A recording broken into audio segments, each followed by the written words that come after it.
Layer মুরগির রেসিপিটা এভাবে একবার বানিয়ে দেখতে পারেন, খেতে দারুণ টেস্টি হয়। আর আজকের রেসিপিটা কিন্তু আমি তৈরি করেছি বাটা মশলা দিয়ে। শুরুতেই চুলে একটা প্যান বসিয়ে দিয়েছি। প্যানে আমি দিয়েছি 1/4 কাপ সরিষার তেল। তেলটা গরম হয়ে আসলে এখানে আমি দিয়েছি 1 কাপ পরিমাণ পেঁয়াজ কুচি। এবার তেলের সাথে পেঁয়াজটাকে বেশ কিছুক্ষণ ভেজে নিব, অর্থাৎ পেঁয়াজের যে একটা কাঁচা ফ্লেভার সেটা দূর না হওয়া পর্যন্ত এটাকে ভাজতে থাকবো। আর পেঁয়াজটা যখন একদম নরম সফট হয়ে আসবে, ঠিক সে পর্যায়ে এখানে আমি অ্যাড করে দিব আদা বাটা, রসুন বাটা এবং কাঁচা জিরে বাটা। সবগুলোকেই কিন্তু আমি 1 টেবিল চামচ করে দিয়েছি। এবার পেঁয়াজ তেলের সাথে আদা, রসুন এবং জিরে বাটাটাকেও খুব ভালো করে ভেজে নেব। খেয়াল রাখতে হবে কিছুতেই যেন পুড়ে না যায়।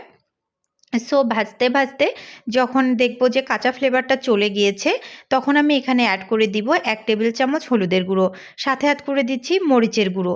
এই মরিচের গুঁড়োর পরিমাণটা আমি 1.5 টেবিল চামচ দিয়েছি, আপনারা চাইলে কিন্তু একটু কমিয়ে দিতে পারেন। ঝালটা আমার পছন্দ, এই জন্য আমি একটু বাড়িয়ে দিয়েছি। তার সাথে এখন আমি দিয়ে দিচ্ছি পানি। পানিটা অ্যাড করার পর খুব ভালো করে এখন মশলাটাকে আমি কষিয়ে নিব।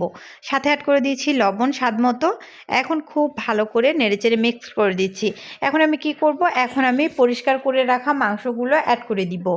তাতে হবে কি, রান্নাটা কিন্তু আমরা অনেকভাবেই করি, তাই না? মশলাটা কষিয়ে নেওয়ার পর এখন আমি কি করব, এই মশলাও কষিয়ে নেওয়া হয়ে যাবে আর মাংসটাও আমার কিন্তু খুব ভালো করে কষিয়ে নেওয়া হয়ে যাবে। রান্নাটা না এইভাবে একবার করে দেখবেন, এইটা আলাদা একটা টেস্ট। হ্যাঁ, আমি কিন্তু এইভাবে প্রথম রান্নাটা করলাম, তো আমার কাছে ভালো লেগেছে। আমার কাছে মনে হলো যে এভাবেও রান্নাটা একবার করে দেখি। যাই হোক, এখন দেখবেন কি মশলাটাও কষিয়ে নেওয়া হয়ে যাবে, এদিকে মাংসটাও প্রায় অর্ধেক সিদ্ধ হয়ে যাবে আর মাংসটাও কষিয়ে নেওয়া হয়ে যাবে। যাই হোক, কিছুক্ষণ পর আমি ঢাকনাটা খুলে মাংসটাকে নেড়েচেড়ে দিচ্ছি। এ পর্যায়ে আমি দিয়ে দিচ্ছি আলু এবং রসুন। তারপর এখানে আমি তেজপাতা দিয়ে দিচ্ছি, সাথে দিয়ে দিচ্ছি দারুচিনি আর গরম মশলা, সেগুলো আমি বেটে দিয়েছি। ঠিক এই প্রসেস ফলো করে একবার রান্নাটা করে দেখবেন, তারপর আপনি এর টেস্টটা বুঝতে পারবেন। আলু রসুনটা দেওয়ার পর আবারও খুব ভালো করে সব কিছু একসাথে নেড়েচেড়ে মিক্সড করে নিচ্ছি। রেসিপিটা যদি ভালো লাগে তাহলে ইউটিউব, ফেসবুক যেখান থেকেই দেখেন না কেন আমার পরিবারে যুক্ত হয়ে যাবেন।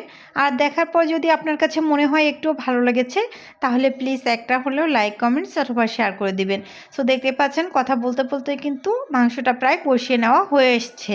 তো এ পর্যায়ে আমি একটু পানি অ্যাড করে দিব। তার আগে আমি আবারও একটু ভালো করে কষিয়ে নিচ্ছি। তো আপনারা কিন্তু একবার হলেও রেসিপিটা এভাবে ট্রাই করে দেখবেন, খেতে দারুণ টেস্ট হয়, আমি বলছি অনেক ভালো লাগবে আপনাদের কাছে। এখন আমি পানিটা অ্যাড করে দিয়েছি। আমি কিন্তু আজকে রান্নাটা ঝোল রাখবো, একদম মাখা মাখা করব না, একটু ঝোল টাইপের রেখে দিব। আর আমার কাছে খেতে দারুণ লেগেছিল, মাংসটা কিন্তু দুর্দান্ত টেস্ট হয়েছিল। আপনারা এভাবে একবার ট্রাই করতে পারেন। ঝোলটা দেওয়ার পর দেখতে পাচ্ছেন আমি একবারে ডুবোভাবে ঝোলটা দিয়েছি। তো এখন বেশ কিছুক্ষণ এটাকে জাল করে নিব। লাস্ট পর্যায়ে কিছুটা কাঁচামরিচ অ্যাড করে দিয়েছি, মাঝখান থেকে একটু ভেঙে দিয়েছি, সুন্দর একটা ফ্লেভার আসবে। সব শেষে আমি একটু ভাজা জিরের গুঁড়ো অ্যাড করে দিব, তাতে করেও সুন্দর একটা ঘ্রাণ চলে আসে কিন্তু। আর যেহেতু নতুন আলু সিদ্ধ হয়ে গেছে, একটু ভাজা জিরের গুঁড়ো অ্যাড করে দিলাম। এখন নেড়েচেড়ে আমি চুলা থেকে নামিয়ে ফেলবো। সার্ভ করে দেখে দিচ্ছি, পোলাও, ভাত, রুটি, পরোটা সব কিছুর সাথেই জাস্ট জমে যাবে। আর এভাবে একবার অবশ্যই হলেও বাটা মশলা দিয়ে ট্রাই করে দেখতে পারেন। এতক্ষণ ভিডিওটা দেখার জন্য অসংখ্য ধন্যবাদ।